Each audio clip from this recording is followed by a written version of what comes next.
El tejido epitelial puede ser tanto de revestimiento, glandular como sensorial.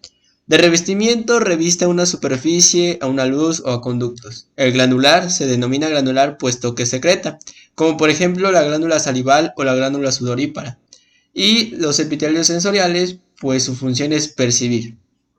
Tienen una membrana basal que es la unión entre el epitelio y el otro tejido, y la regla de todos los epitelios es que es un conjunto de células muy juntas, tan juntas que poseen uniones intercelulares. Otra clasificación del tejido epitelial es por la morfología de sus células. Esta es en cúbicas, cilíndricas y planas, pero también se puede clasificar según el número de capas que posee. Simple, porque posee una sola capa; estratificado, puesto que tiene más de una capa; y pseudoestratificado, ya que tiene más de una capa con diferentes formas. Lo que te estoy presentando es un epitelio cúbico simple. ¿Por qué se llama cúbico simple? Porque sus células son cúbicas, y simple porque solamente presenta una sola capa de estas. Lo que les estoy mostrando aquí es el epitelio plano estratificado, o también conocido como epitelio escamoso estratificado. Ahora, para poder diferenciar este tipo de tejido, lo que debemos observar es la primera capa de dicho tejido, en donde se pueden observar las células escamosas o las células planas, y en el resto de este mismo tejido se van a observar células de diferentes formas. Les puse dos esquemas, y en donde este tiene queratina, este no. Por lo tanto, este epitelio se puede llamar epitelio estratificado queratinizado, y este epitelio plano estratificado no queratinizado. El epitelio plano estratificado tiene la función de protección y barrera, y algunos lugares en donde se encuentra son en la epidermis, en la cavidad oral y en la vagina. El epitelio cúbico simple tiene la función de absorción, conducción, barrera y secreción. Algunos lugares en donde se encuentran anales.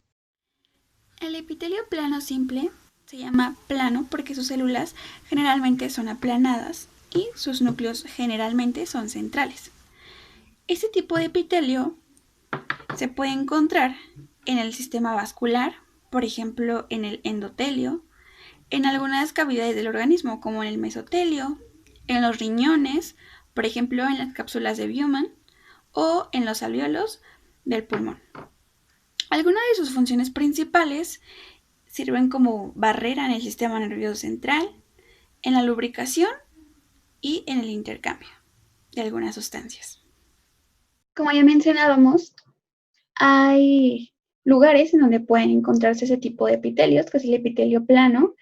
Aquí podemos ver el corte transversal de una arteria mediana y podemos apreciar estas células endoteliales que se encuentran en la luz, y también podemos ver algunos eritrocitos. Aquí nuevamente vemos lo mismo, un epitelio plano simple. Estos son los septos alveolares y podemos observar nuevamente estas células endoteliales.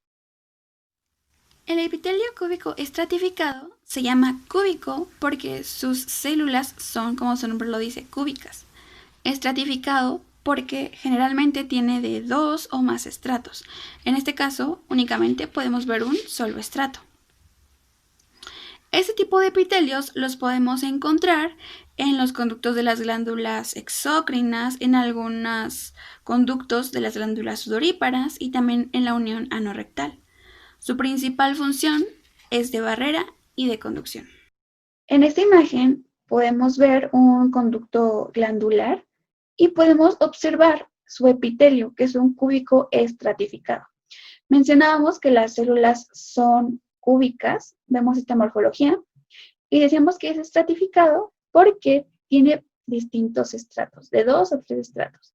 En este caso vemos 2 estratos. En esta otra imagen podemos observar nuevamente lo mismo. Esta es una glándula merocrina, y de igual forma podemos ver un epitelio cúbico estratificado. Vemos que tiene no un estrato, tiene 2 o 3 estratos. De igual forma, en este lado, en la letra B, podemos ver exactamente lo mismo. En el caso del epitelio de transición, o también es conocido como urotelio, podemos observar que tenemos dos tipos de células. Es por eso que se llama de transición. Es cuando existe un cambio abrupto de un tipo de células, en este caso son células planas por unas cilíndricas. Este tipo de epitelios los podemos encontrar en los cálices renales, en la vejiga, en la uretra, en los uréteres, y este tipo de epitelios como principal función es la distensibilidad y también funcionan como barrera.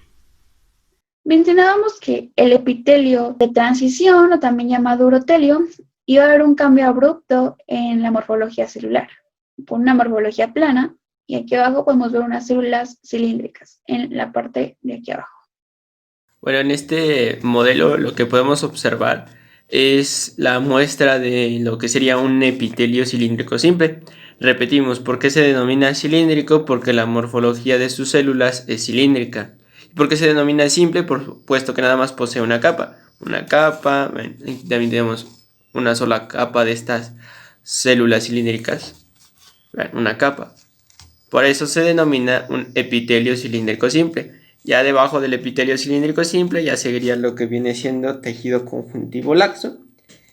Y ya después el tejido conjuntivo ya sea especializado, embrionario o el propiamente dicho. Bueno, en este caso estamos observando lo que sería un ejemplo de un epitelio cilíndrico estratificado. Esto porque las células que se encuentran en la parte superior son de una morfología cilíndrica y se denomina estratificado porque posee más de una capa. En este caso estamos representando que este epitelio tiene dos capas, la de hasta arriba, la de la morfología cilíndrica, y la de hasta abajo, células con una morfología cúbica. En este caso podemos ver una vista un poquito más larga de lo que sería este epitelio cilíndrico estratificado, y de este lado también. Entonces eso vendría a ser el epitelio cilíndrico estratificado. Bueno, aquí tenemos la representación de lo que vendría siendo un epitelio pseudoestratificado.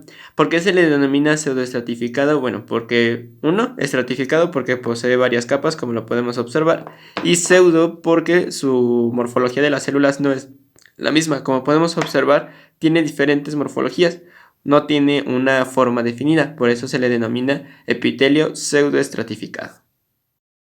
El último epitelio que abordaremos será el epitelio transicional, que es muy diferente al urotelio. El transicional existe un cambio radical de un epitelio a otro, como por ejemplo en las uniones entre estos tejidos. En esta ocasión estamos observando la unión entre lo que es el esófago y lo que es el estómago. El esófago posee un epitelio plano estratificado, mientras que el estómago posee un epitelio cilíndrico simple, como lo podemos observar en esta imagen.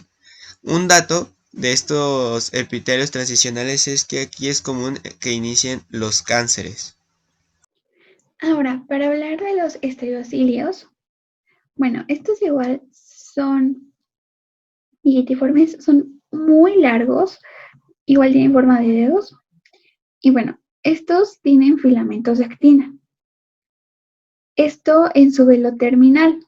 Ahora, los estereocilios tienen capacidad de regeneración. No en todos los casos, pero lo tienen. Estos se van a encontrar en el sistema genital masculino, especialmente en el epidídimo, en el segmento proximal y también en el conducto deferente. En estos lugares que acabo de mencionar van a funcionar como absorción. En el otro caso, también se pueden encontrar en las células ciliadas sensitivas, esto dentro del oído interno. De este lado podemos ver un corte histológico en la parte derecha. Es un corte histológico visto desde un MET. En él podemos ver a los estereocilios, que son estas como rayitas que vemos aquí. Esos son los estereocilios. Bueno, aquí tenemos otro corte histológico y estamos viendo un epidídimo, especialmente en la porción inicial del conducto deferente de las células sensoriales. Y como vemos, son prolongaciones muy largas. Ahora, para hablar de los cilios, ya los habíamos mencionado anteriormente. Ya vimos que algunos, en el caso de los mótiles, tienen una conformación de 9+2, ¿no? 9+2 dupletes. Así es como se ve un cilio tomado desde un punto de vista lateral. En el caso de los cilios primarios, van a tener una estructura de 9 más 0. ¿Por qué 9 más 0? Bueno, ya habíamos mencionado que con los dupletes que tienen, en este caso nada más van a ser 9 periféricos y 0 porque no tiene ningún duplete en el centro. Este tipo de cilios los podemos encontrar en casi todas las células del organismo. Por ejemplo, en la glándula tiroides, en el timo, en los túbulos renales, en el epitelio de los conductos biliares, también en las células de Schwann, en los condrocitos, en las neuronas, en las células pituitarias, en los fibroblastos y también en la corteza suprarrenal.